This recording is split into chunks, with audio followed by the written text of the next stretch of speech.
A man in a suit kicked a homeless man's cardboard shelter apart with his foot and laughed. "Clean up this eyesore. Some of us actually live here." The homeless man didn't say a word. He just watched everything he had get destroyed in 15 seconds. His name was Frank. 61 years old, former construction worker. He had built that shelter himself. Cardboard layered 3 times thick against the winter wind. A plastic sheet on top. A folded blanket inside. It had taken him 4 days to get it right. Cole kicked the last piece of cardboard into the street, straightened his tie, walked away. The small crowd that had gathered watched Cole leave, then looked at Frank sitting on the cold ground surrounded by the pieces of his shelter. Nobody moved. Frank started picking up the pieces slowly, his hands shaking, not from anger, from cold.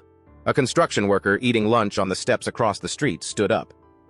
Ray, 40 years old, hard hat still on, sandwich still in his hand. He crossed the street, stood beside Frank. He looked at the scattered cardboard, then at Frank. "I can do better than that. Give me an hour." Frank looked up. Better than what? Ray pulled out his phone, made 2 calls, went back across the street to his work site. He came back 20 minutes later, 3 other construction workers behind him, carrying materials from the site.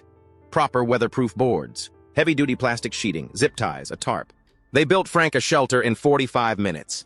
Solid, weatherproof, structured, the kind that wouldn't move in wind or rain. The crowd that had gathered to watch Cole destroy it now watched 4 construction workers build something better.